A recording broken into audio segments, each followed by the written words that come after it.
nasci, eu sei que todos nós nascemos no mato. E ninguém nasceu em cidade, nem vive em cidade.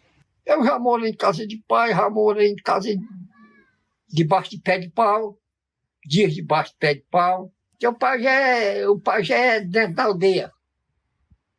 É pajé dentro da aldeia. Sou do mato mesmo, eu fico no mato. Né? Sou pajé. Portanto, quem dá hoje, eu me considero e me acabo por pajé. Dentro de toda essa minha história que eu estou contando, eu me conheço, o povo da nossa comunidade está me conhecendo como cacique, eles porque me elegeram como cacique, que dentro de todos esses saberes eu não tenho leitura, minha leitura é a minha memória, né? Coisinha pouco, eu assino meu nome, mas coisa muito pouco, eu tenho só dom, com aquele dom que eu nasci, que Deus me deu, né?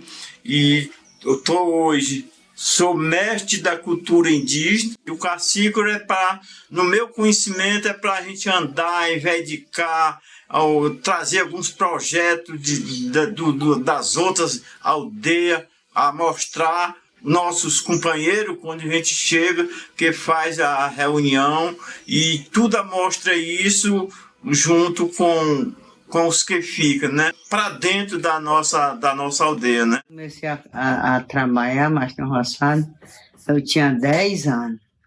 Aí eu ia pro roçado, mas o papai e a mamãe, né? O papai botava eu no meio do roçado e ficava na ponta.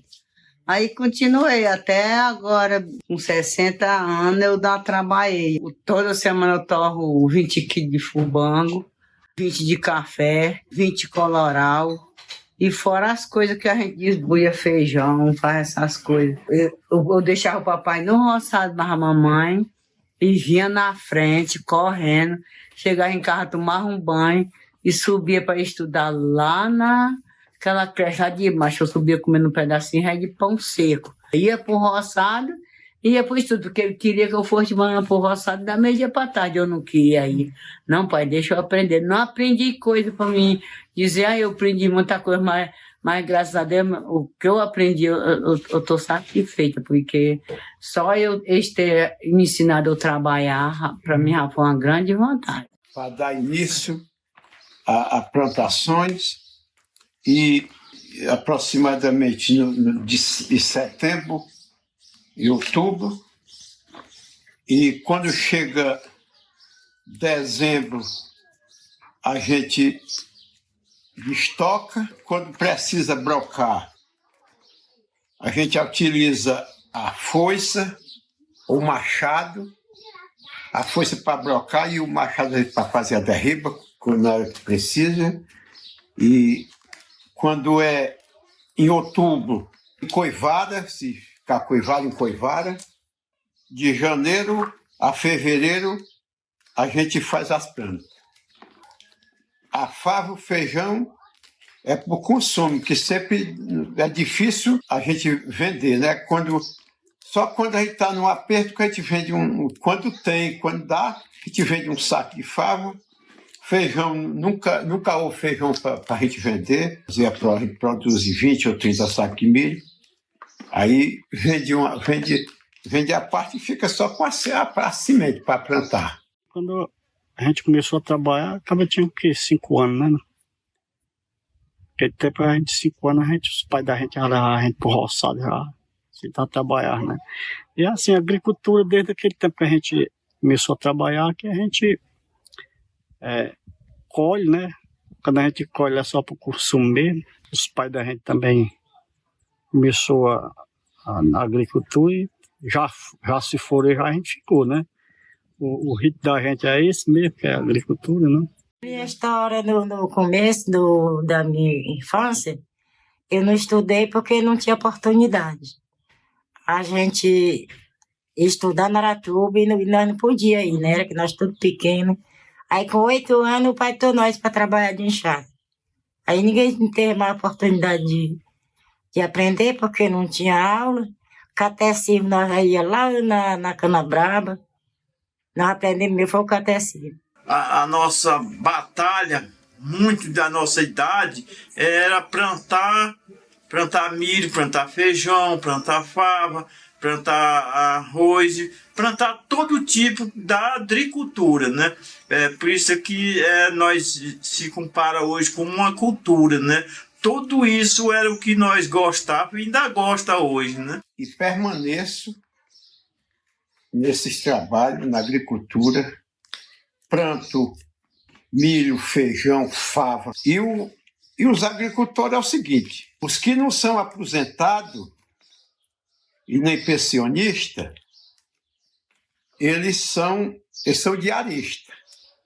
São diaristas que trabalham, as pessoas que pagam as diárias e para a sobrevivência da família. Com o milho que eu apranto, eu faço parte na forrageira, eu faço coloral, eu faço fubá para vender. Aí o que eu ainda compro fora é o café, porque a gente não tem. Aí, mas essas outras coisas, tudo eu vendo com o que eu faço no roçado. O feijão de arrancar, a gente fava, a gente trabalha e eu levo para a feira também. Eu mesmo comecei a caçar, idade de 6 anos, né?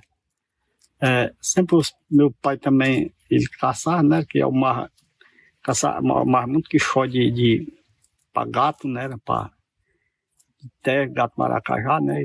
Nesse tempo, quando ele chegava o mês de agosto, eles passavam o verão todinho ao manto que choque lá na linha da serra, lá naquele saco de serra. Aí eu aprendi com ele, né? Aí hoje o que eu caço? Caço mocó, o punaré, tejo, né? Que o armadilho que a gente arma ele, né? A armadilha do quixó, né? Que o quixó é esse. Você arma, o quixó você vai esperar que ele tenha boa vontade de cair de baixo, comer a vaqueta, né? A isca, né? Para pegar, né? Aí a gente arma também pro tejo, né? A gente pega o tejo, o peba, né? A importância para nós da caça, isso já vem de muito tempo. Desde quando a gente nasceu, né?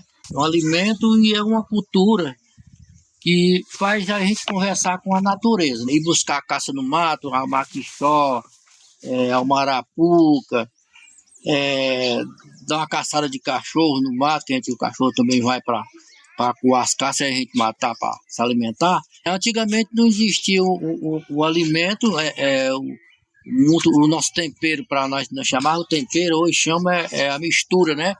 Mas para nós o tempero ter um pedacinho de carne em cima do feijão, né? Da nossa farofa, né? Do nosso pirão. E a importância nossa de hoje ainda é a caça, que nós vamos matar uma caça, para nós é uma alegria, até uma festa para a criançada aí junto com a gente. Dediquei a ir para os matos, caçar. Nesta época a gente caçava muito nas matas, porque a gente gosta muito de caça, gostava e ainda gosta ainda da caça, só que está mais difícil agora. Mas tudo isso foi o meu começo de meu trabalho, de minha luta. E tem as pessoas que caçam e vão buscar as caças para manter a sua família. E tem também o pescador, que também não são muitos, mas alguns pescadores que existem, que eu conheço, também quando dá certo eles saem com a rede deles de pescar, saem para alguns açudes, vão pescar e assim vão vivendo. E a gente alma também longe, né? A gente também aceita ver no mato, também aceita ver coisa também, né? Aceita ver caipora, aceita ver batalha que eles dão na gente, né? Pedrada, né? Muitas vezes a gente até queda, já tem dado errado na gente já, né? Por um mato, né? Porque a mata também é invisível, né? É o modo de como o povo vivia, como o povo vive e como o povo vai continuar insistindo em viver, né? Nós somos considerados um povo caçador, um povo que caça, um povo que tem muito contato com a natureza, com as matas, com os bichos, com os seres das matas, a caipora, e vários outros. E todos os objetos que tem aí, eles demonstram aquilo que as pessoas da comunidade ainda são, né? Por exemplo, tem objetos dos caçadores, Tem o objeto dos agricultores, né? Tem o objeto dos mais velhos, como as machadas de pedra, o próprio trabalho que o pessoal da ancestralidade fazia, o próprio reflexo que isso traz para a nossa identidade e para a nossa própria cultura. Aí eu trabalhava, eu fazia só enfiar as contas num cordão. Quando foi um tempo, a primeira vez que ele veio aqui, aí ele trouxe um calçãozinho de pena. Aí eu olhei para aquele calção de pena, aí eu tentei fazer o calção, fiz a blusa. Aí depois eu só inventar uns cocar. Aí inventei e deu certo. Aí depois eu vi ele com colado, todo entrançadozinho. Eu disse, eu vou tentar fazer esse colar, que eu sei que eu faço e fiz até hoje. Ainda faço ainda minhas coisas. Trabalho com semente, pena e paia. E pano. Que os panos foi os cocar de pano que a gente chama. E a trança da bananeira. Comecei desde o tempo que a gente começou dentro da aldeia, indígena mesmo. Aí eu comecei, até hoje ainda faço. Eu vim dentro da aldeia e tem uma loja lá em Fortaleza, que é lá na Cearte. Levava, eles achavam bonito, comprava, como até hoje a gente leva, eles compram. Estou me dando até bem com meus artesanatos, graças a Deus. Comecei trabalhando nesse trabalho com 13 anos. Tanto depois inventei fazer umas gamelas, depois aquelas gamelonas grandes de mulungu, depois das gamelonas fiz aquelas gamelinhas mais pequenas, e fui fazendo prato, fui fazendo umas travessazinhas, né? Aí depois fui fazendo umas bandejas, até de meio metro eu fiz bandeja. Eu saí vendendo barato, mas vendia. Mas eu vendia minhas coisas mais baratas, mas é assim. E tanto que até hoje eu estou pelo. Eles aprenderam tudo eles, vendo eu fazer também, como eu fazia, fiz. Eles aprenderam fazendo do mesmo jeito, olhando o meu trabalho que eu fazia e vendo outros, qualquer que foi aumentando os trabalhos, né? De algumas pessoas que faziam. Hoje eles já fazem coisa que eu não fazia, porque hoje já tem a facilidade do ferramento, né? E então que a gente vinha bolando de lá para cá, passando tempo bom e passando tempo ruim, trabalhando de dia, trabalhando de noite, queimando pedra, queimando tijolo. E tudo isso eu fazia. A gente era isso. E não tinha nem serviço, não tinha quase. A nossa vida era no mato. Eu comecei nesse trabalho como agente de saúde, eu já tinha terminado meus estudos, e foi através do incentivo, por conta que a minha mãe, ela era parteira e fazia remédio, né, medicina tradicional. Aí isso daí já foi um incentivo para mim. Muitas das vezes eu nem estava ajudando meu pai no roçado, no verão, terminava de ajudar minha mãe, ia fazer visita mais ela nas casas. E aí eu já fui começando a pegar gosto, né, pelo trabalho. E a gente só não ia com ela, a gente acabava que ajudando ela, né? Enxergar a mulher, fazer massagem, dando a tesoura, coisas assim. A perspectiva que a gente tem, primeiro da perspectiva que a gente tem de futuro, né? Sempre foi o mesmo, né? Isso está na proposta pedagógica, isso está na ponta da língua do diretor, do coordenador e também dos alunos. O principal objetivo dessa escola é não só formar os alunos dentro da aldeia, né, como cidadãos letrados, porque logo no início de uma fala do cacique Sotero, ela é bem clara, né? A gente pretende letrar os novos para que os novos entendam o que os brancos estão falando, para a gente não ser enganado como foi enganado no passado, né? Entrando na relação do próprio trabalho, né? Nós logo no começo tivemos foi muita dificuldade, né? Principalmente porque nós fomos tipificados como, não somente como bichos do mato, né? Mas também como elementos que não sabiam, fomos taxados muito de burros e analfabetos, porque a gente não tinha naquela época universidades, a gente não tinha estudo. Muitos de nós só tinham estudado até quarta série, quinta série, e aí a partir daquele momento, né, pela própria força do nosso trabalho, a gente decidiu estudar. Eu nunca tive condições e a oportunidade de estudar numa escola indígena. Eu sempre estudei na escola do branco e eu sempre sofri muito preconceito, muito racismo. Mas apesar de todas as dificuldades, a gente plantou, né, e implantou um movimento educacional, principalmente dentro da aldeia, em 99, e foi quando nós começamos a criar nossa primeira escolinha. E a escola se solidifica como um espaço, né, de fortalecimento das vivências culturais do povo e também um espaço de formação acadêmica para os alunos que desejarem sair daqui, né? A partir disso, a gente entende que o processo de educação para o povo canindé verdadeiramente ele está fazendo sentido, porque a gente educa não para fora da aldeia, a gente educa para dentro da aldeia. Então é um processo diferente, é um processo inverso que acontece dentro da Escola Manuel Francisco dos Santos. E isso está afirmado hoje, que a educação para o povo canindé é de fato o elemento principal que fundamenta todas as lutas. O povo canindé, através da educação escolar, ela transmite os saberes da cultura do povo para que seja um ato de fortalecimento dentro da própria comunidade. Então, os alunos conseguem ir para universidades fora e, logo após, trazer os seus conhecimentos para estar fortalecendo junto ao povo os seus ensinamentos junto à cultura. Dizer que a gente é indígena dentro de uma instituição privada, principalmente, né, não era uma universidade pública, causava muito impacto e muita estranheza com as pessoas, principalmente com os colegas de classe, né?